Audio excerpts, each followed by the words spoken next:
Bien, je voudrais remercier Philippe Carsanti d'intervenir parmi nous. Je pense que c'est sa énième conférence sur le sujet qui nous occupe ce soir, Al-Boura. L'histoire, vous la connaissez, il suffit de voir cette image. Pour le reste, Philippe vous donnera les détails. Donc Philippe Carsanti, pour vous rappeler qui c'est, il est né le 25 juin 1966. C'est dans Wikipédia, donc c'est pas secret.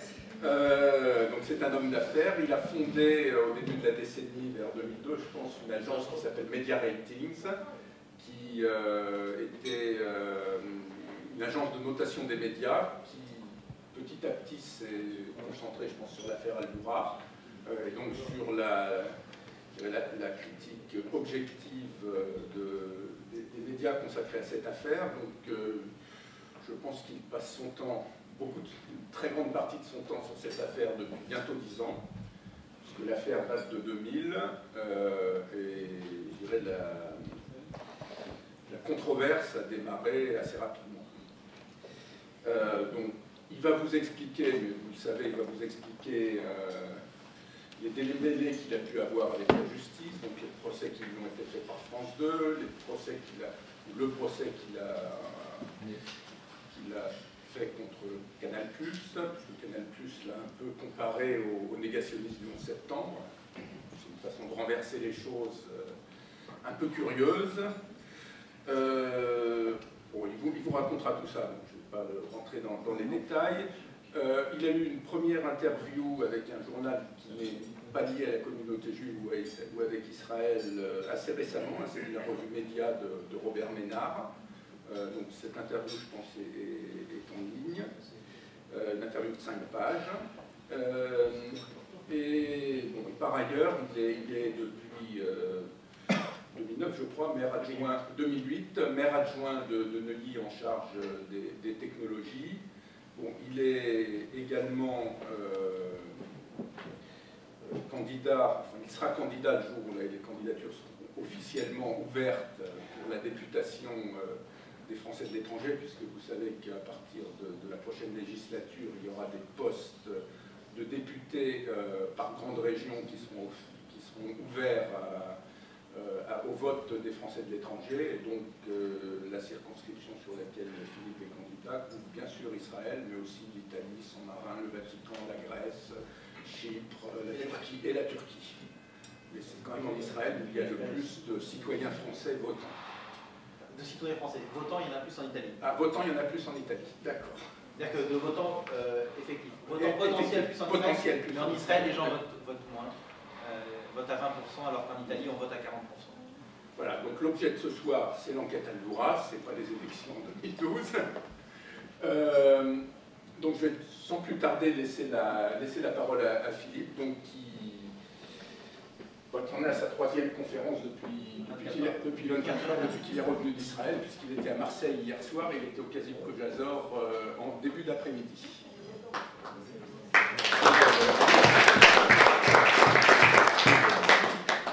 D'abord, merci beaucoup, je suis vraiment ravi d'être là. Merci Olivier de ton invitation, ça a été vraiment très spontané quand on s'est vu. Et il faut que vous compreniez une chose, c'est que pour certains qui ont suivi l'affaire depuis de nombreuses années, pendant très longtemps, j'ai été interdit de cercle, d'antenne, personne ne me donnait la parole. Et donc pour moi, être aujourd'hui ce soir ici, c'est quand même une forme, c'est une étape qui veut dire qu'il y a quand même dans un certain cercle en France, on commence à se faire entendre. J'ai déjà fait des conférences aussi au Sénat, dans toutes les grandes universités américaines, à la Chambre des Lords en Angleterre, en Inde, en Turquie, en Afrique du Sud, absolument partout dans le monde. Et jusqu'à présent, je n'ai jamais rencontré qui que ce soit qui est en mesure je dirais, de détruire la démonstration que je vais vous présenter ce soir. Alors de quoi on parle ce soir? On parle donc de cette image, qui est l'image qui a fait basculer le XXe siècle vers le XXIe siècle. C'est le début de la seconde intifada, c'est le 30 septembre 2000. C'est un an avant le 11 septembre. C'est l'image qui justifie la décapitation de Daniel Pearl, le journaliste du Wall Street Journal. C'est l'image qui devient un timbre. Enfin, vous allez voir, tous les pays arabes ont des monuments à la mémoire de cet enfant, Mohamed Al-Doura. Alors, ce n'est pas moi qui ai découvert l'affaire Al-Doura. Moi, j'étais un financier à l'époque. j'étais dans les affaires, donc je n'avais strictement rien à voir avec l'univers des médias. Et il se trouve qu'en 2002, j'ai découvert un documentaire d'une télévision publique allemande qui s'appelle ARD, qui disait en fin de compte, l'enfant n'a pas été tué par les Israéliens, mais par les Arabes. Fascinant. Avec certains amis, on s'intéresse à ce documentaire. Je vais voir quelques copains qui travaillent chez France 2, en d'autres médias, et je leur dis regardez, regardez, c'était un faux. Enfin, c'était pas que c'était un faux, mais en fin de compte, l'image, l'enfant n'a pas été tué par les Israéliens. Ça ne nous intéresse pas. Bon, d'accord. Et quelques mois plus tard, grâce à la Metula News Agency, l'agence, la MENA, je m'aperçois qu'en fin de compte, cette image-là n'est même pas seulement le résultat d'une balle qui a été tirée par des Arabes, mais que c'est en fait une pure et simple mise en scène. Des acteurs, amateurs, mais des acteurs. Alors là, je vais beaucoup plus loin, et alors là, à ce moment-là, c'est... ok. À un moment, on me prenait un petit peu pour un gars un peu louche, mais là, je suis interdit partout. Donc l'ambassadeur d'Israël en France, quand on l'appelle pour dire dites-moi, on a vu Karsanti qui nous a fait une démonstration, n'écoutez pas, il est fou. Okay. Le stade supérieur, c'est l'ambassadeur, donc ça c'était Nissim Zvili, l'ambassadeur suivant, Daniel Sheikh. La première fois que je le rencontre en 2006, je le rencontre dans un cocktail, un joli cocktail, je vais pour lui serrer la main, et je reste la main en l'air, et il me dit je ne serre pas la main aux conspirationnistes. Voilà un petit peu l'étape dans lequel j'étais et l'étape que j'ai franchie. En 2004, voyant que personne ne m'écoutait, que j'étais totalement inaudible, je me dis, bon, en fin de compte, les médias, c'est un tout et on s'aperçoit qu'ils mentent sur beaucoup de choses. Quelquefois c'est par incompétence, quelquefois c'est par idéologie, quelquefois c'est tout simplement parce qu'ils n'ont pas le temps de vérifier. Et donc c'est à ce moment-là que j'ai lancé, en juin 2004, l'agence Media Ratings qui faisait de l'analyse, donc de la notation des médias. Et on s'est mis à analyser les médias sur tous les sujets. Je crois qu'on a sorti notre premier article, je crois que ça devait être le 1er juin 2004. La semaine suivante, dans le journal Stratégie, j'avais l'éditorial qui m'était consacré. Comment quelqu'un va s'intéresser à nous noter, nous ne sommes pas à l'école. Et puis progressivement, j'ai commencé à être audible. J'ai été invité à la radio, j'ai été invité à la télévision, notamment sur LCI. Et là, je me dis, c'est bon. Comme je connaissais déjà l'affaire Aldoura depuis un petit bout de temps, je me dis, maintenant que je commence à être invité dans le grand monde, puisque je parle de tout et de n'importe quoi, je vais ressortir l'affaire Aldoura. Et donc, je sors l'affaire Aldoura. Et alors là, je me fais caillasser de partout. Donc là, je suis fou, infréquentable, et je reçois le petit papier de France 2 qui me dit qu'il m'attaque en diffamation, puisque j'affirme que c'est une pure et simple mise en scène. Le procès, l'article est publié en novembre 2004, le procès a lieu en septembre 2006. Le procès se passe plutôt bien. Le procureur de la République dit qu'Arsanti a apporté des preuves convaincantes et suffisantes de la mise en scène, il doit être relaxé. France 2 ne produit absolument aucun document, image ou quoi que ce soit, si ce ne sont une lettre de Jacques Chirac qui dit que Charles Anderin est un grand journaliste, et aussi des témoignages écrits que vous verrez plus tard, pour dire qu'en fin de compte, les Israéliens ont vraiment cherché à tuer ce père et cet enfant. Et donc, un mois plus tard, en toute logique, je suis condamné en diffamation malgré les réquisitions du procureur. Je fais immédiatement appel, et donc là, c'est à partir de ce moment-là que je ralentis la production, parce que pendant toute cette période, je continue à produire des articles sur tous les sujets, sur l'affaire, sur tous les médias, sur tous les sujets d'économie, de politique française, de politique étrangère. Et là, je me concentre à fond sur l'affaire Aldoura, je vais partout dans le monde entier. Je vais voir aux États-Unis, dans des universités. J'essaye de prendre, je vais voir des avocats et je leur dis comment on fait pour gagner un procès visuel. Comment on fait? Et donc c'est là où je commence à apprendre un petit peu, et c'est un peu le fruit de ce travail-là que vous allez voir sur cette présentation PowerPoint. Le procès en appel commence en septembre 2007, et là, les juges, après avoir été très très durs avec moi, interrompent le procès, parce que je m'énerve, je sors un peu de mes gonds pour leur dire écoutez-moi, écoutez-moi, regardez, ça n'a pas de sens, on vous dit qu'ils sont morts, il n'y a pas de sang, enfin j'essaie. Et là les juges disent attendez, c'est vrai que c'est bizarre. Alors comme France 2 nous dit depuis, donc à l'époque ça faisait 7 ans, qu'ils ont 27 minutes de rush, puisque le caméraman de France 2 avait fait des déclarations sous serment pour dire qu'il avait filmé 27 minutes de l'incident. Donc ce qu'on va faire, c'est qu'on va demander à France 2 d'apporter les 27 minutes, ce qui est logique. Alors là, France 2, les juges se retirent dans leur cabinet, l'avocate de France 2 suit les juges dans leur cabinet, mon avocat ne suit pas, enfin je panique absolument, parce que je me dis, mais donc elle va réussir à tourner la situation, et finalement non. Donc les juges disent, nous exigeons de voir les rushs. Donc 2 mois plus tard, on est convoqué au tribunal pour voir les rushs, et la coup de théâtre, Charles Anderin débarque, c'est la première fois qu'il apparaissait au procès, pour défendre ces fameuses images. Donc on s'attend à voir 27 minutes, mais là pas du tout. France 2 n'en produit que 18. Donc déjà, ils ont effacé 9 minutes. Un tiers, c'est quand même un peu bizarre, donc déjà les juges commencent à être un petit peu dubitatifs. Et eux, ils disent, on a 27 minutes de l'incident. Sur les 18 minutes, vous avez donc 17 minutes qui ne servent à rien. Vous voyez des scènes qui ne servent à rien, des gens qui parlent avec la caméra, des gens qui courent, enfin, un truc qui n'a strictement rien à voir avec cette scène. Vous avez 50 secondes de reportage que vous allez voir, que moi j'affirme être une mise en scène et vous allez voir un petit 10 secondes qui ne correspondent pas, qui suivent la mort de l'enfant, entre guillemets la mort, qui ne correspondent pas à ce que fait un mort, et 3 secondes qui sont encore plus absurdes, qui suivent ces 10 secondes. Et donc là, les juges, en gros, vous foutez de nous un peu France 2, les plaidoiries arrivent en février 2008, et là, Francis Spinner et l'avocat de France 2 m'accusent lors du procès d'être le croisement aigri de Thierry Messant, le négationniste du 11 septembre, et Forisson, le négationniste de la Shoah. Et malgré tout ça, 3 mois plus tard, je suis relaxé, avec des attendus extrêmement sévères. Tout à l'heure, vous aurez mon email si vous voulez recevoir l'arrêt de la Cour d'appel, il est assez intéressant. Et un mois juste avant l'arrêt de la Cour d'appel, il y a quand même une grosse manip de la part de Canal+, puisque Canal+ a diffusé un documentaire de 52 minutes absolument odieux, où il y avait, comme tu disais, une partie sur les attentats du 11 septembre, et en gros les fous antisémites qui disent que c'est la CIA et le Mossad, et deuxième partie, les fous juifs. Il y a des fous anti-juifs, mais il y a des fous juifs qui veulent faire croire que ça c'est faux, etc. Et donc c'était faux. Et là, c'était un mois avant le rendu du procès. Il faut se rendre compte d'une chose, pour ceux, je ne sais pas si vous avez l'habitude de travailler avec la justice, mais vous êtes... Donc il y a un juge, il y a un procès le 27 février 2008, je ne parle pas pour madame, mais 27 février 2008, vous avez le procès, et là, vous avez 3 mois d'attente. C'est en gros, c'est un effet tunnel, vous ne savez pas ce qui va se passer. Donc le seul moyen que vous ayez de toucher les juges encore pour les influencer, c'est d'agir à travers les médias, parce que vous ne pouvez pas appeler le juge, au fait, j'ai un nouveau document. Et là, 4 semaines avant l'arrêt de la Cour d'appel, le Canal+ diffuse ce documentaire absolument abject. Et heureusement, les juges n'ont pas été influencés. Après, je vous raconterai une anecdote sur cette magistrate qui est quand même assez amusante. Et donc, je suis relaxé.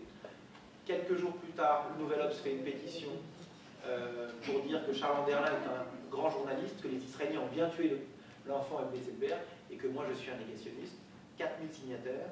Donc, comme je vous disais, Jacques Attali, Hubert Védrine, Pascal Boniface, enfin... Vous les cherchez, vous les trouvez, Claude Askolovitch, vous les cherchez, vous les trouverez tous. Ne cherchez pas, tous les médias ils sont. Et donc, voilà. Ce que je vous propose, c'est qu'on va aller, je vais avancer dans la démonstration, je vais vous expliquer un petit peu ce qui s'est passé, et puis après, je vous donnerai un petit peu la suite de ce qui s'est passé après la victoire au procès, sachant que, juste pour vous dire une chose, pour finir, qu'après que j'ai gagné le procès, France 2 s'est pourvu en cassation. On est plus de 3 ans et demi après les faits, on est 4 ans après les faits, pour ce qui concerne, parce qu'il y a eu un premier arrêt qui disait nous exigeons de voir les rushs, qui date, on est combien aujourd'hui? On est le 21, ouais. Qui date du 19 septembre. Ils l'ont reporté au 2 octobre. Le 2 octobre, ça fera 4 ans qu'on a le premier arrêt, et donc 3 ans et demi pour le dernier. On n'a toujours pas d'arrêt de la Cour de cassation. Je ne sais pas si vous vous rendez compte. Moi, j'ai une... C'est du jamais vu, non? 4 ans après les faits. Ça existe, non? Parce que moi, on m'a dit de mémoire d'avocat. J'ai Carbonnier comme avocat à la Cour de cassation, il me dit, de mémoire, je n'ai jamais vu ça. 4 ans à la Cour de cassation. Vous me dites que ça peut aller plus loin? C'est rare. D'accord. Alors, ce que je vous propose, je vais vous faire une présentation qui va durer environ une demi-heure. Le plus simple serait vraiment qu'on conserve toutes vos questions pour la fin. Comme la luminosité est parfaite, on n'est pas obligé d'éteindre les lumières, on voit très bien. Donc, je vous demande de regarder vraiment bien cet écran. C'est 50 secondes de mise en scène. Regardez bien, c'est bien évidemment, comme vous tous, quand je l'ai vu à la télévision, je n'ai absolument pas vu que c'était une mise en scène. Mais rendez-vous compte d'une chose, on vous parle d'un film qui est passé en 2000. Aujourd'hui, on a tous YouTube, on a tous Internet, on regarde tous, on a l'habitude de revoir les images. À l'époque, vous voyez passer un reportage à la télévision, vous n'aviez pas le réflexe, vous ne saviez pas le revoir. Donc regardez. 15 heures, tout vient de basculer près de l'implantation de Netzarim dans la bande de Gaza. Les Palestiniens ont tiré à balles réelles, les Israéliens ripostent, ambulanciers, journalistes et simples passants sont pris entre deux feux. Ici, Jamal et son fils Mohamed sont la cible de tirs venus de la position israélienne. Mohamed a 12 ans, son père tente de le protéger. Il fait des signes. Mais une nouvelle rafale. Mohamed est mort et son père gravement blessé. Voilà. Ça, c'est la fin du reportage.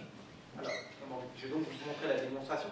Sachez que quelquefois, il m'arrive d'avoir très peu de temps avec des gens et qu'en regardant ce reportage, quasiment en faisant des arrêts sur image toutes les 2 secondes, toutes les 3 secondes, je peux vous montrer par exemple que vous voyez des gens par exemple qui fument tranquillement au milieu de la scène. Il y a tout un tas de choses que vous n'avez pas vues parce que quand vous regardez la télévision, vous ne la regardez pas, vous l'écoutez. La télévision vous dit ce que vous allez voir et donc votre cerveau reconstruit ce que vous croyez voir. Pour gagner ces procès et pour démontrer tout ça, on est passé par plusieurs expertises, des expertises balistiques bien évidemment, médico-légales, biométriques et même graphologiques. Donc, je vous invite à regarder d'abord la version des faits du journaliste de France 2. Les soldats se trouvaient à une distance de 80 mètres du père et de l'enfant. En gros, puisque là ça tombe bien, le père et l'enfant, on peut considérer que c'est la taille de cet écran blanc. 80 mètres, puisque vous êtes, certains d'entre vous sont passés par l'armée, à 80 mètres, une cible comme ça, combien vous faut-il de temps? Non, il n'y a pas des X. Combien vous faut-il de temps pour abattre une cible comme ça? Une cible fixe comme ça à 80 mètres? Une balle? Hein? Ok. Donc, et là, on parle de tireurs d'élite israéliens avec des armes de précision. Je ne vous parle pas d'un petit chasseur du dimanche. La version de France 2, c'est que les soldats israéliens ont tiré sans discontinuer sur le père et l'enfant pendant 45 minutes. Ça vous fait rire, et rendez-vous compte que quand je fais cette démonstration quelquefois devant des journalistes français du monde d'autres, ils disent « Bah et alors, c'était peut-être pas très adroit ». Le père a reçu 12 balles et a été grièvement blessé. Donc 12 balles d'armes de guerre. Vous vous rendez compte de ce que ça fait? Des balles d'armes de guerre, c'est pas du... Voilà. Et 3 balles pour le garçon. Donc on est sur 12 plus 3, ça fait 15. 15. Mais regardez, 15 balles, mais pas une goutte de sang, pas un trou. Rien. Alors là, vous avez quelque chose qui est un peu bizarre, là, vous verrez. Et je vous montrerai ce que c'est. En fin de compte, c'est un petit chiffon rouge que l'enfant va sortir de sa poche, déplacer et mettre à son abdomen. Vous allez voir. Déjà, la position n'est pas compatible avec la mort. Vous voyez, par exemple, un enfant, quand il joue par exemple à jouer à la mort, il met la main devant les yeux. Et ce soir, si avant de dormir, vous essayez de garder votre main devant les yeux parce que, je sais pas, votre conjoint laisse la lumière allumée, vous allez voir qu'au bout d'un temps, vous fatiguez et la main, elle tombe. Donc ça, déjà, ça n'est pas une position compatible avec la mort. Alors, je vous montre comment je vais développer. D'abord, je vais vous montrer l'exploitation mondiale du reportage, ce qui signifie pourquoi c'est si important de se battre pour ce dossier-là. Deuxième point, je vais me poser 5 questions, je vais donner 5 réponses qui démontrent la cohérence de la version de France 2. Et ensuite, je vais faire assez rapidement les derniers événements, et ensuite, ce seront vos questions et mes réponses. L'exploitation mondiale du reportage. Alors d'abord, 2 semaines plus tard, il y a eu le lynchage des soldats israéliens à Ramallah, où les gens hurlaient « Adora, Adora », donc c'était la vengeance du petit Mohamed Adora. Ensuite, vous avez eu tous ces pays arabes et musulmans, donc de l'Iran au Soudan, à la Tunisie, la Tunisie, je sais plus, voilà, le Maroc, Tunisie, enfin voilà, vous avez tous ces pays-là, le Yémen, la Jordanie, l'Égypte, qui ont émis des timbres à l'effigie du petit Mohamed. Chose intéressante, pour que vous voyez bien qu'il y a un objectif politique là-dedans, c'est que là on voit la carte de ce que appelle la Palestine, la mosquée à Jérusalem, la mosquée, la carte, la mosquée, vous voyez, la carte, la mosquée, et la mosquée. Donc vous voyez bien qu'on n'est pas du tout sur Gaza, là, on doit vous montrer la bande de Gaza, c'est vraiment un objectif politique. Ensuite, comme je vous le disais, c'était 1 an avant le 11 septembre, donc ça c'est une cassette de recrutement de Ben Laden. عمرك الصبي تبدد يا بدا ناظريك كل زعيم حظه. Voilà, dans l'année qui précède les attentats, il diffuse ça sur Internet, c'est un site à la haine. Ensuite, à Tunis, vous avez la rue Mohamed Adora. Là, je vous montre quelques exemples, hein, sachant que je peux vous en trouver 50. Il y a 6 mois, on a eu par exemple l'ouverture d'un jardin d'enfants à Istanbul, la mémoire de Mohamed Adora. Il y a une semaine, Erdogan était en Égypte et il a dit que quand il a insulté Shimon Peres au sommet de Davos, c'est parce qu'il pensait au meurtre de Mohamed Adora. Donc c'est vraiment, c'est dans l'imaginaire collectif musulman. Et là, donc, c'est la vidéo de la décapitation de Daniel Pearl. Vous n'allez pas voir la scène horrible, ne vous inquiétez pas. Vous allez juste voir la justification. Donc ça, c'est ce qu'on dit sur Internet. Der amerikanische Journalist Daniel Pearl war Jude. Seine Henker zwangen ihn, Israel als Kindermörder anzuprangern. Wenige Minuten später. Voilà, vous voyez le père et l'enfant. Alors là, vous allez voir dans cette démonstration plusieurs films en allemand, sous-titrés. Pourquoi? Parce que le premier reportage allemand disait les balles venaient du côté arabe. Je suis allé voir je suis allé voir les journalistes allemands et je leur ai dit, mais vous vous êtes trompé, je suis allé les voir, vous vous êtes trompé, en fin de compte, le reportage était une pure et simple mise en scène. Ils m'ont regardé, ils m'ont dit, t'es un bon garçon, toi, et tu vas nous laisser tranquille. Donc, je suis retourné à la Charles, je suis allé les voir, je leur ai dit, mais regardez. Et au bout d'un certain temps, après plusieurs voyages, ils m'ont dit, ok, c'est intéressant. Et c'est auprès de chez eux que j'ai acquis certains rushs, donc certaines images que eux avaient d'interviews de Charles Anderlin, et que vous allez voir, notamment, qui sont assez intéressantes.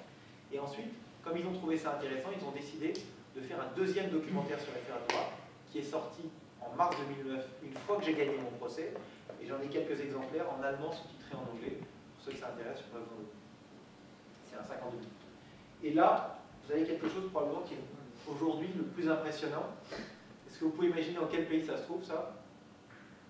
Ça se trouve au Mali, capitale du Mali, Bamako, la place principale, qui s'appelle la place de l'enfant martyr de Palestine. Ça veut dire que vous savez que chaque Malien qui débarque à Paris, il est passé devant cette place, donc vous savez ce qu'il doit penser d'Israël, et forcément un petit peu dans son inconscient des Juifs. Voilà un petit peu. Donc, pourquoi je vous ai montré tout ça? Parce que j'ai trop rencontré de personnes dans le monde qui m'ont dit, on s'en fout de ton histoire, il n'y a que toi que ça intéresse. Alors, j'ai des accusations classiques, c'est ton fonds de commerce. Je tiens à rappeler que je ne me fais pas payer. 45 pour le repas. Ce que je veux dire. Comment? Je disais à 45 pour le repas, mais c'était mauvais. Mais ça va pas comprendre. Voilà, donc ce que je veux dire, c'est que, voilà, on m'accuse, oui, c'est son fonds de commerce. Non, je le fais parce que je pense que c'est pour la vérité, je pense que c'est important. Et ça continue à se propager dans le monde entier. Vous pouvez tous fermer les yeux d'un coup là et essayer de trouver une seule autre image qui soit aussi diabolisante pour l'État d'Israël depuis la création de l'État d'Israël. Il n'y en a pas d'autre. Il n'y a rien. Vous pouvez trouver des concepts, Sabra et Shatila, vous pouvez trouver tout un tas de choses, même si on sait que ce sont des mensonges à chaque fois. Ou Jenin, c'est toujours des mensonges. Et si vous recherchez dans l'histoire, vous avez donc les accusations de crimes rituels, vous avez donc au Moyen-Âge, vous avez les protocoles des sages de sang, et vous avez ça aujourd'hui. Le crime antisémite, enfin, l'accusation antisémite aujourd'hui de notre génération à nettoyer, c'est celle-ci. C'est celle qui cause le plus de dégâts et qui continue à en causer. Alors le contexte, où ça s'est passé? Regardez bien. Là, vous avez un fortin israélien, une distance de 80 mètres là, avec un angle de 30 degrés à peu près, et là, un mur avec un baril en ciment. D'accord? Alors, ce que je vais vous montrer maintenant, c'est ce qu'on tournait le même jour, au même endroit, filmé par Reuters et la société de presse. Ce sont des caméramens qui sont là et qui filment dans cette direction-là, donc ils ont dans le dos le baril. Vous voyez, donc là, on a le fortin israélien, regardez bien. Le drapeau israélien, le fortin. Et derrière, on a le baril. Regardez, hop, le gaz qui tombe. On va appeler l'ambulance, qui va venir assez vite. Les caméramens arrivent aussi. Regardez ça, l'ambulance. Regardez ce qu'on va faire, c'est pas sur la. Il est tellement content que son copain est blessé, donc il part en souriant, il applaudit, et il tourne le dos aux Israéliens. Si les Israéliens, parce que le fortin est là, si les Israéliens venaient vraiment de blesser quelqu'un, il est en danger. Et là, il y a une vraie personne qui pourrait être dangereuse pour les Israéliens, il est très détendu là, et là, vous voyez qu'il y a 3-4 caméramens qui filment, plus celui-ci. Donc on a 4 caméramens, au moins, qui filment une scène bidon. On va avoir une deuxième scène, regardez bien. Donc là, vous avez une ambulance qui arrive, quelqu'un passe tranquillement à vélo, et là, l'homme n'a même pas besoin d'être porté, il rentre en courant dans l'ambulance. Et là, tout le monde repart tranquillement chez soi, en tournant le dos au fortin israélien. C'est-à-dire que si les Israéliens tirent, tous ces gens-là sont des cibles. Troisième évacuation, alors là, vous allez voir que c'est une évacuation un peu trop rapide. Regardez bien.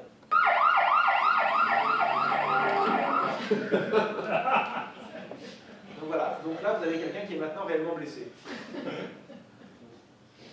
Allez. Voilà.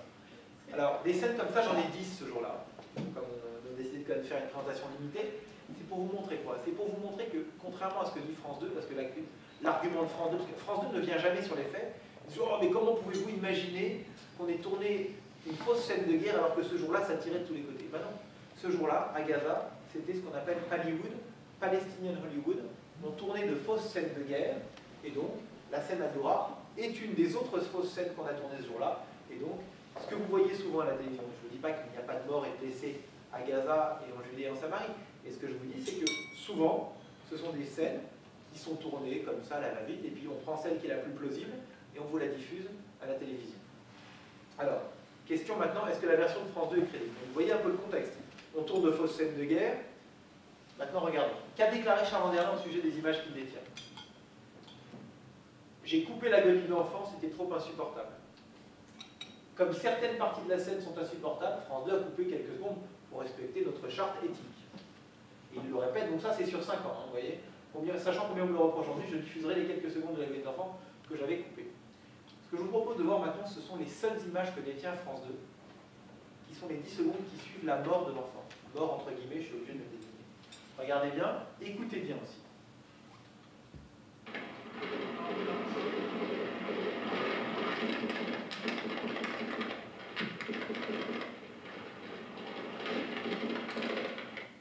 Alors, on va revoir ça en vitesse, mais d'abord vous entendez des bruits de balles incessants.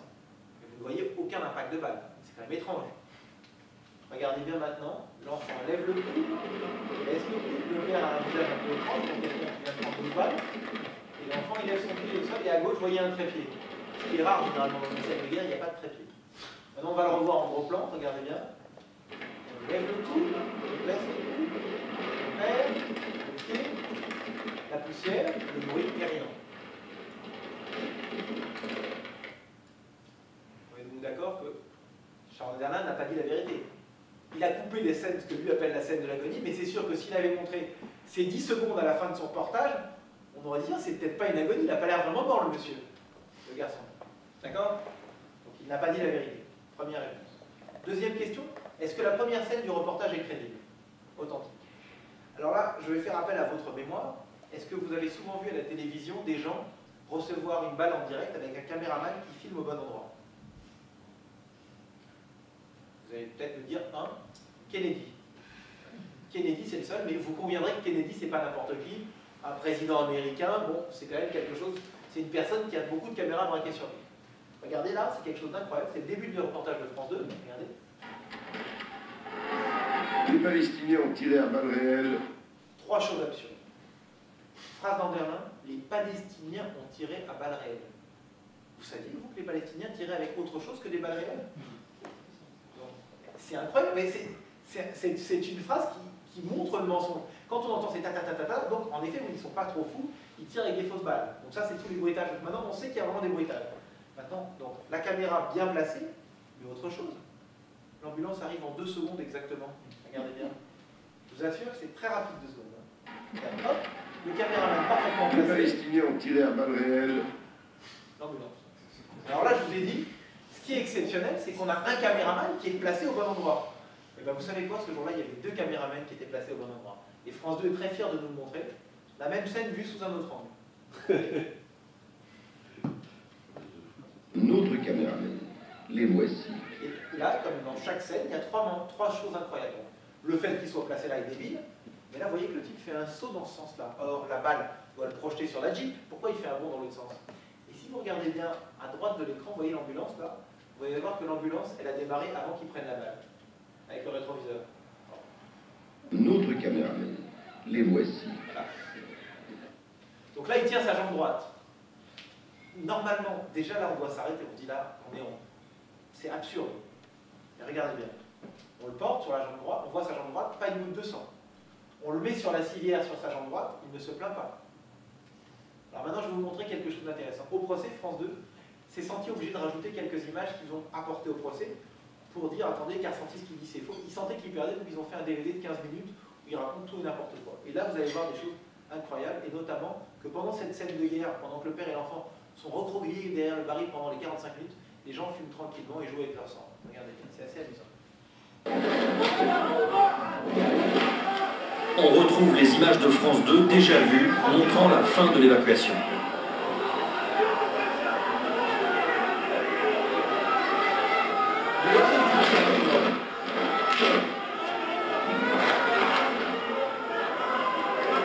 Un autre chauffeur prend le volant, la Land Rover redémarre. Là, vous allez voir le plus incroyable. On est d'accord que cette scène n'a aucun sens. Regardez la suite. Dans leur fuite, ces hommes passent devant.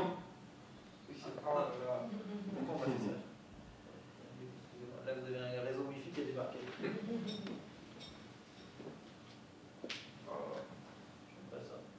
Mohamed Al-Doura et son père Jamal, cachés derrière ce qui ressemble à un cylindre en béton. Donc là, on va juste revoir la cigarette pour s'amuser, pour voir ce que ça fait. Voilà.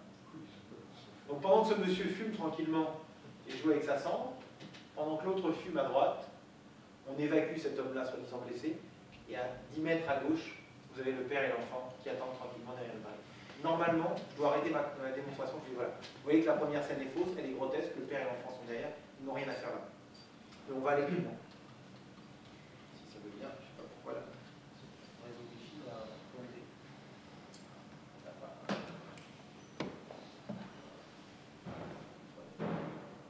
Alors, On a les enfants, c'est bien.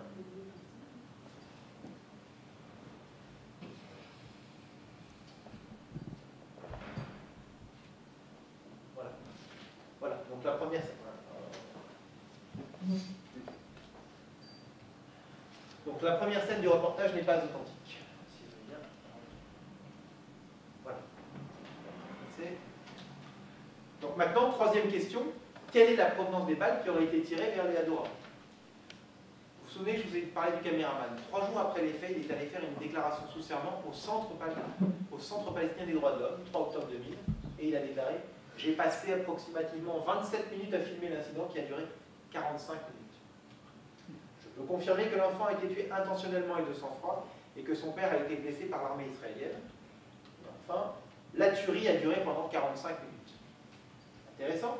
Ce caméraman a été interrogé dans le premier documentaire allemand. Et on va voir ce qu'il dit. I never saw shooting in my life like this. 45 minutes shooting in the ball. 45 minutes à tirer sur l'enfant. Je vois que ceux qui ont la gâchette facile trouvent ça étrange. Bon, vous comprenez bien que c'est lui qui était à Gaza, c'est lui qui filme, et Charles Anderlin n'était pas là. Lui, il a reçu le matériel de son caméraman, lui, il était à Jérusalem. Donc c'est lui l'unique source. Alors regardez plusieurs choses. Là, on va s'intéresser un peu aux expertises. 45 minutes de tir, là on ne parle plus de quelque chose de grand comme l'écran, enfin comme la partie d'écran. Le mur, on va dire que c'est grand comme la moitié de ce grand mur là par exemple. 45 minutes de tir sur ce grand mur et on a 8 impacts de balles. Moins d'une toutes les 5 minutes. Vous voyez la taille des balles dans le mur, imaginez si lui il en prenait 12 comme ça. Maintenant, autre chose d'un point de vue scientifique, technique. Vous voyez la forme des impacts dans le mur, elle est ronde. Ce qui est la preuve que les tirs sont perpendiculaires. Si les tirs venaient de la position israélienne en angle à 30 degrés, on aurait des griffures sur le mur, des balles qui griffent le mur. D'accord? Et maintenant, je peux juste faire un truc avec Olivier. Regardez, Olivier, il est gentil, mais si je le pousse, il bouge. Et bien lui, le père, il prend 12 balles dans un angle de 30 degrés, donc sa d'arme de guerre, il ne bouge pas d'1 centimètre. C'est quand même étrange. Maintenant, on va écouter ce que nous dit Charles Anderlin. All the witnesses I talked to told me the shooting was coming from the direction or from the Israeli position itself. Donc tous les témoignages. Alors, je vous ai parlé tout à l'heure d'analyse graphologique. C'est étrange. Pourquoi je vais chercher de la graphologie? Parce qu'on a reçu des témoignages écrits au procès de caméramans de l'époque. Et moi, ma mère était graphologue. Donc je me suis dit, c'est bizarre, les écritures se ressemblent. Donc j'ai pris d'autres graphologues sermentés qui a regardé et qui m'a dit non, toutes les écritures sont les mêmes. Donc tous les témoignages sont les mêmes. Intéressant.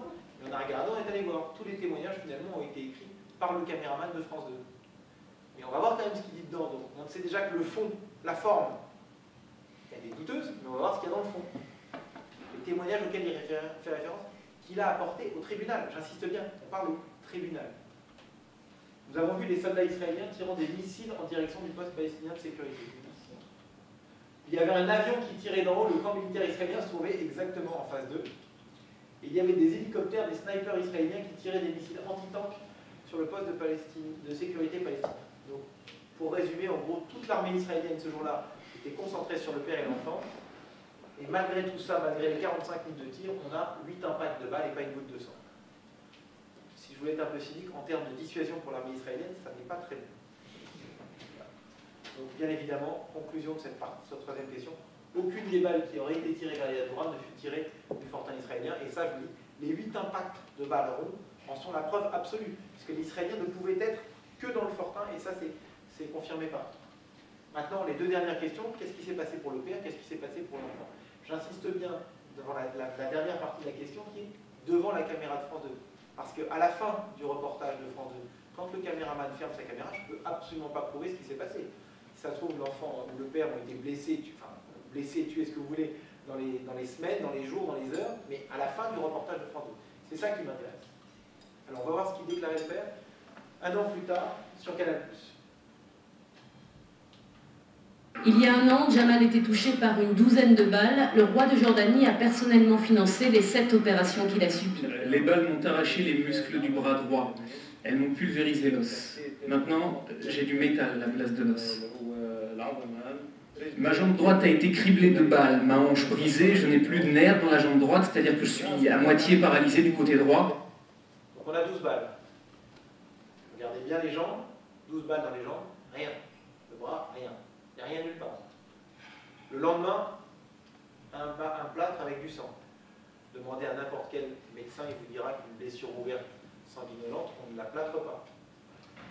Alors maintenant, le sang, il est bien rouge. C'est-à-dire que le jour même, si vous regardez bien les photos du père et de l'enfant, si on regarde bien, voilà, là, il n'y a pas une goutte de sang, ils ne vont pas trouver de ketchup ou de colorant rouge, mais alors là, le lendemain à l'hôpital, c'est plus facile. Et lors des blessures. Mais alors là, on s'est retrouvé devant un problème, qui est quand même assez problématique, qui nous a fait vraiment un choc, c'est qu'on nous a apporté des images du père, déshabillé, avec des cicatrices partout sur le corps. Et donc là, on a été obligé d'enquêter pour comprendre. Et en fin de compte, on a compris ce qui s'est passé. Ce monsieur travaillait dans le bâtiment au moment de la première intifada, et il a été considéré en 92 comme un collaborateur par les Arabes de Gaza, qui l'ont attaqué à coups de hache et de couteau. 92. En 1994, son patron israélien, qu'il aimait beaucoup, lui a offert l'opération à l'hôpital Tel HaShomer de Tel Aviv pour lui permettre de retrouver la mobilité de sa main.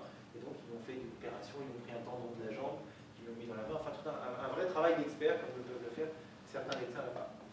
Et donc, en fin de compte, toutes ces cicatrices sont des cicatrices rectilignes qui ressemblent ou bien à des coups de couteau ou des coups de hache, ou bien à des coups de scalpel. Et donc, on va donc voir le médecin qui a donc témoigné en notre faveur pour expliquer qu'en fin de compte, les cicatrices n'avaient absolument rien à voir avec des blessures de balles. לקחתי גידים באופן חופשי, זאת אומרת, ניתקתי אותם מהשרירים שלהם, מכף הרגל שמאל, והעברתי אותם לשריר שהיה עדיין פעיל בידו הימנית. כל זה, כמובן, זה משאיר צלקות. ולכאורה, הצלקות האלה, לפי התמונות שג'מאל דורם מציג אותם כפצעי ירי של חיילי צה"ל, לא יכולים להיות בשום פנים ואופן פצע ירי. לפני שיצאתי לתקשורת, רציתי להיות בטוח שאני לא טועה. התייעצתי עם אנשים שיודעים כירורגיית כף יד, שיודעים איך נראית צלקת מזה שעוסקים בזה במשך כ-40 שנה, וכולם מסכימים כמוני. הצלקות הללו שג'מאל דורם מציג כצלקות של פצעי ירי הם צלקות של חתך, או של סכין כירורגי, או של גרזן, או סכין כנשק. D'accord. Vous voyez, donc ça n'a strictement rien à voir. Donc, Jamal Al-Doura n'a pas été blessé devant la caméra de France. Alors, il faut que je fasse juste un rappel sur ce qui s'est passé, ce qui est arrivé à ce docteur. C'est que ce docteur, quand j'ai gagné mon procès, a fait des interviews un petit peu partout. Il a été interviewé notamment dans Actualité juive. Et Charles Anderlin, bien évidemment, n'accepte pas la perte d'avoir perdu le procès et toutes ces choses. France 2 ne veut plus engager de combat face à moi, puisqu'ils savent très bien qu'ils n'ont pas de quoi se battre. Donc, Charles Anderlin a trouvé le père de Mohamed Al-Doura, Jamal Al-Doura, qui a déposé plainte au tribunal à Paris contre le médecin pour diffamation, en diffamation. Violation du secret médical ou pas? Non, pas sur secret médical, sur la diffamation pour avoir dit qu'il avait fait que c'était une mise en scène. Le procès a eu lieu en février 2011. Le jugement a été rendu à la 17e en fin avril. Et le médecin a été reconnu coupable de diffamation. Pourquoi? Parce qu'une des stratégies des avocats du médecin, ça a été de dire, en fin de compte, on ne peut pas dire que c'est une mise en scène.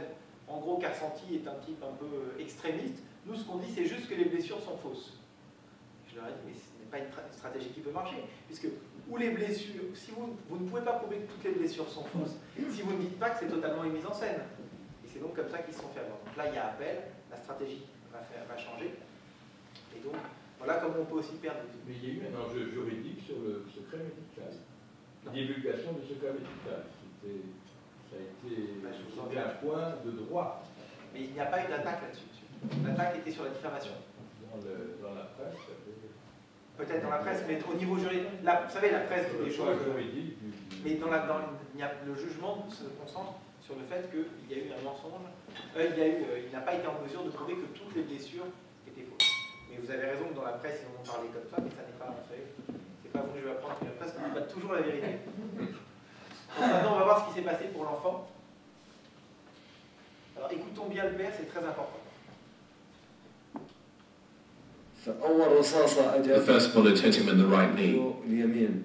La première balle l'a touché au genou droit. Souvenez-vous bien, on y reviendra, le genou droit. Regardez ce médecin, docteur Tawil, il est important aussi.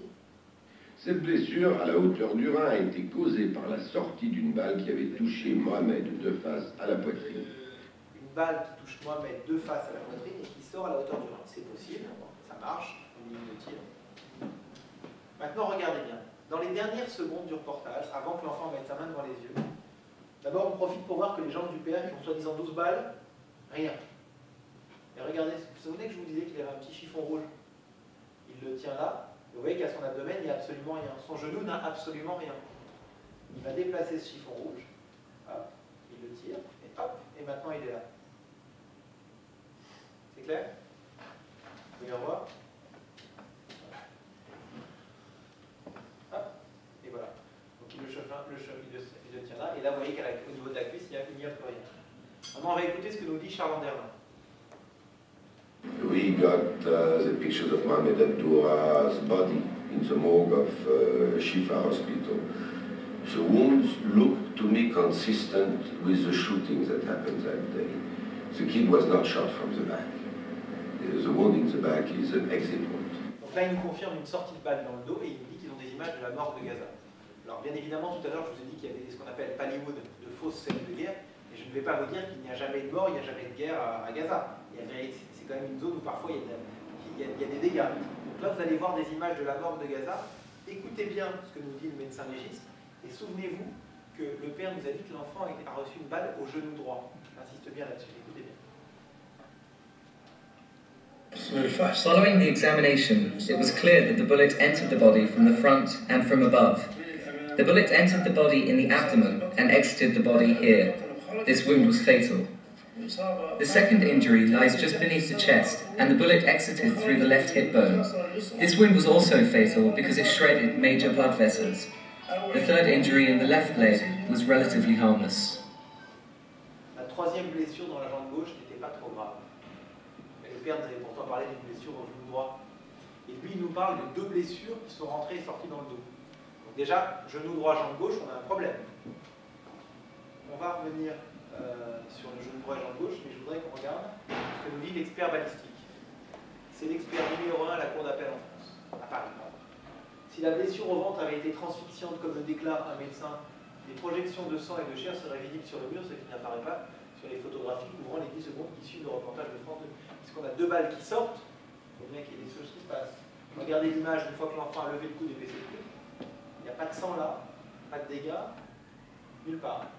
Regardez maintenant une vraie sortie de balle. C'est très moche, mais regardez à quoi ça ressemble. Le jean, le t-shirt, voilà ce que ça fait. Quand vous comparez, rien du tout. Maintenant, pour mémoire, souvenez-vous du début du reportage de France 2. 15 heures, tout vient de basculer. 15 heures, tout vient de basculer. 45 minutes de tir et tout ce que vous pouvez imaginer. Maintenant, regardez le médecin qui réceptionne le corps à l'hôpital de Gaza. L'explication a été donnée dès le lendemain du drame par le docteur Mohamed Tawil qui a réceptionné le corps. C'est bien le médecin que France 2 certifie comme étant le médecin. Donc maintenant, ce qu'on va voir, c'est qu'est-ce qui est arrivé à l'enfant. Peut-être que ce médecin va donner d'autres informations importantes à d'autres journalistes, et notamment à la télévision allemande. Was wissen wir über Mohammeds Verletzungen? Den Zeugenaussagen zufolge kann der Krankenwagen mit Mohammed und Jamal al-Dura frühestens gegen 3:30 hier im Shifa-Krankenhaus in Gaza angekommen sein. Der diensthabende Arzt erinnert sich auch an die Einlieferung eines toten Kindes. Aber nicht um 3:30.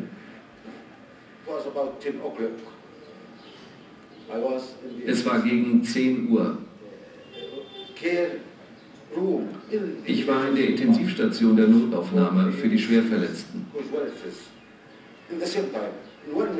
Zeitgleich, innerhalb einer Minute, wurden 2 Personen eingeliefert. Eine war ein Kind. Hinterher erfuhr ich, das ist Mohamed Jamal Al-Dura. Ok. Donc ça veut dire quoi? Ça veut dire que lui, il a réceptionné, donc Mohamed Tawil, le même, a réceptionné le corps à 10 h du matin. France 2 nous dit que la scène a commencé à 15 h. On a analysé la longueur des ombres avec le soleil ce jour-là, et la scène est effectivement tournée à partir de 15 h. Donc on sait que la scène est bien tournée à 15 h, que la scène de France 2 est à 15 h, mais que l'enfant est mort déjà à 10 h. On a un vrai problème, on n'a pas les mêmes blessures, on ne peut pas être mort à 10 h, ressuscité à 15 h, et ensuite remort à 15 h 45. Ça ne marche pas. Donc, on se pose peut-être une question importante, en fin de compte, y avait-il 2 enfants? Un enfant qui est effectivement arrivé mort à la morgue de Gaza à 10 h, je ne connais pas les circonstances, qui a pu servir plus tard pour les funérailles, et entre-temps, France 2 tourne un petit film pour illustrer cette image-là et pour dire voilà ce qu'on a. Alors, pour vérifier la forme des visages, on a donc pris l'analyse biométrique donc, qui compare scientifiquement les formes, les sourcils, du nez, de la bouche. Et voilà l'expertise biométrique faite par un expert allemand mondialement connu. Um eine Antwort auf diese Frage zu finden, wenden wir uns an einen der führenden Experten weltweit. Kurt Kindermann ist Gerichtsgutachter für biometrische Gesichtsvergleiche. Ihm legen wir alle Bilder vor, die Mohamed Al-Dura zeigen sollen. Die Gesichter wurden vermessen und dann untereinander in diesem biometrisch-mathematischen Gesichtsvergleich noch einmal miteinander verglichen. Bei der Beerdigung gehe ich davon aus, dass es der Junge ist, der auch diese äußerst markante Verletzung im linken Augenbrauenbereich hat. Denn diese Verletzung ist deutlich auf dem Obduktionsbild zu sehen und ist auch deutlich auf dem Beerdigungsbild zu sehen. Die ist nicht erkennbar auf dem Bild der Einlieferung im Krankenhaus. Auch weitere Merkmale sprechen dafür, dass es sich bei dem obduzierten Kind nicht um Mohamed Al-Dura handelt. Hier sieht man ja, dass die Augenbrauen in den Bogen verlaufen und hier sieht man, dass die flach nach oben, nach hinten verlaufen. Hier sieht man dann auch, dass der Mund diese eine runde Form hat und der hier diese geteilte Bogenform hat. Bei der Beerdigungsszene und auf dem Obduktionstisch ist anzunehmen, dass es sich hierbei um die gleiche Person handelt. Aber nicht die hinterm Fass. Aber nicht die hinterm Fass, die deutlich jünger zu sein scheint. Voilà, qui nous dit très clairement que l'enfant qui est près du baril ne peut pas être celui qu'on voit à la morgue, qu'on voit au funérailles. Donc Mohamed Al-Dura n'a pas été tué devant la caméra de France 2 le 30 septembre 2000. Et maintenant, je vous avais promis tout à l'heure 3 secondes de rush encore plus intéressantes. Je vous rappelle que le père et l'enfant sont censés avoir eu 15 balles qui ont traversé leur corps, puisqu'ils nous ont dit qu'ils n'ont pas réussi à retirer les balles dans le corps. Regardez donc bien les 3 dernières secondes, qui sont, à mon avis, assez étonnantes. Regardez bien. Donc là, c'est l'enfant qui vient de laisser couper. L'image va sauter. Et là, comme on dit, il n'y a plus personne. Il n'y a pas les 15 balles qui auraient dû transpercer les scores. Pas laisser une trace de sang, rien du tout sur elle. Voilà. Donc la mise en scène qui a été diffusée par France 2 le 30 septembre 2000 n'est toujours pas reconnue comme telle. J'aimerais bien tout à l'heure, je vous ferai écouter tout à l'heure un truc assez étonnant, qui est la conversation que j'ai eue avec le conseiller Nicolas Sarkozy maintenant à l'audiovisuel, et qui est le co-rédacteur de ce discours qui s'appelle Camille Pascal. Et à l'époque, il était au CSA. Peut-être vous le faire écouter, parce que je pense que ça peut vous intéresser en termes de... Je pense que quand on a l'histoire que vous avez à l'école polytechnique, vous devez savoir ce que c'est que les accusations assez étranges. Et je voudrais vous faire entendre ces choses-là. Donc ça, c'est le conseiller, c'est aujourd'hui, c'était à l'époque où il était au CSA, ensuite il est passé chez France Télévisions. Et malgré tous ces états de service absolument déplorables, ce monsieur est devenu le conseiller audiovisuel de Nicolas Sarkozy. Donc c'est lui qui chapeaute toutes les chaînes de télévision, mais c'est aussi lui qui coécrit les discours de Nicolas Sarkozy. Il y a quelques années, j'ai eu une conversation très tendue avec lui au téléphone, et Et la conversation devenait tellement désagréable que j'ai commencé à enregistrer. Et bien m'en a pris. Écoutez bien ces propos qui sont assez hallucinants.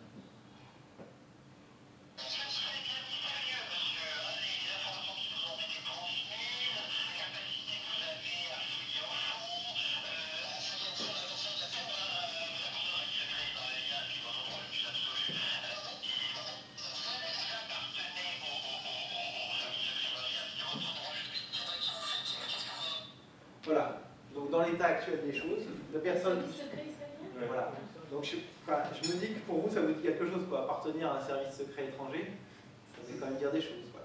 Donc voilà où on en est aujourd'hui, politiquement. Alors, pour résumer l'affaire, je résumerai l'affaire. Donc là, vous avez 45 minutes de tir, pas une seule goutte, 8 balles. Pour résumer, donc, pas une goutte de sang malgré les 15 impacts sur le père et l'enfant. Un enfant mort qui lève le coude. Pourquoi c'est si important? Parce qu'il y a des monuments, des rues qui continuent à fleurir régulièrement. Et enfin, 2 procès que j'ai réussi à gagner avec le temps. Avant juste de pousser et de conclure, je souhaiterais savoir s'il y a des gens dans cette salle qui doutent du fait que c'est une mise en scène. Je vous pose la question, je la pose partout. Je l'ai fait en Inde, je l'ai fait en Afrique du Sud. À l'université de Johannesburg, par exemple, je peux vous garantir qu'il n'y avait pas un juif dans la salle. Il n'y avait que des journalistes du Congo, de toute l'Afrique nord. C'est très important pour moi de chaque fois de vérifier qu'on est bien sur une démonstration qui est acceptée. Charles Anderlin, donc, on lui a fait remettre la Légion d'honneur à l'été 2009. Et je voulais vous montrer quelque chose parce que, vous savez, dans mon travail toutes ces années, ça a été de voir des gens les uns derrière les autres pour essayer de les convaincre. Et je suis allé voir un monsieur qui s'appelle Jean-Pierre Plancade, qui est un sénateur radical de gauche de la région toulousaine, qui est un monsieur remarquable, qui n'est pas juif. Qui est intervenu pour contre la déclaration. Alors, pourquoi il est intervenu? Parce qu'il est devenu président du groupe d'amitié France-Israël au Sénat. Et pourquoi il est devenu? C'est grâce à cette intervention, vous allez voir son intervention au Sénat, parce qu'on a travaillé très nombreux mois sur cette affaire-là.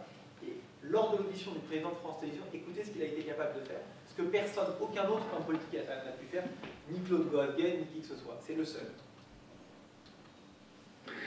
C'est pourquoi je prends la liberté de vous parler ici d'une affaire qui me tient à cœur et qui, de mon point de vue, dure depuis trop longtemps et qui concerne France 2. Il s'agit de l'affaire de la diffusion du reportage sur la mort que je mets maintenant entre guillemets du jeune Mohamed Al-Doura, qui aurait, d'après ce reportage, été tué par une balle israélienne. Suite à ce reportage, il pèse aujourd'hui, à l'encontre de France 2, un soupçon grave d'avoir diffusé une mise en scène de cette affaire. Soupçon renforcé par le fait que cette chaîne a perdu le procès qu'elle a intenté contre l'un de nos concitoyens qui avait accusé ce reportage d'être, je le cite, une pure et simple mise en scène. J'ai récemment visionné un reportage réalisé par la chaîne publique allemande ARD intitulé « L'enfant, la mort et la vérité », soutenant également la démonstration de la mise en scène. Pour mémoire, je rappellerai que ces images diffusées par France 2 ont catalysé la deuxième intifada, attisé la haine dans le monde musulman. Des places portent le nom de Mohamed Al-Doura, des timbres à l'effigie de cet enfant ont été créés, et dans la vidéo, Monsieur le Président, montrant la décapitation du journaliste américain Daniel Pearl, on voit en fond les images du jeune Mohamed Al-Doura. Encore aujourd'hui, dans un livre de Pierre-André Taguieff, qui vient d'être édité aux Presses universitaires de France, est soutenue l'idée de la mise en scène sans que personne, à ce jour et à ma connaissance, n'ait encore porté plainte pour diffamation contre l'auteur. Il est temps que soit levée cette suspicion qui pèse sur France 2, suspicion qui est un poison pour l'esprit et qui, pour la circonstance, pourrait bafouer l'éthique de notre service public. Je souhaiterais donc, Monsieur le Président, que vous m'indiquiez, quand vous serez en fonction, ce que vous comptez faire pour redonner confiance et rétablir la vérité, puisque le mot confiance, c'est vous qui l'avez utilisé. Voilà.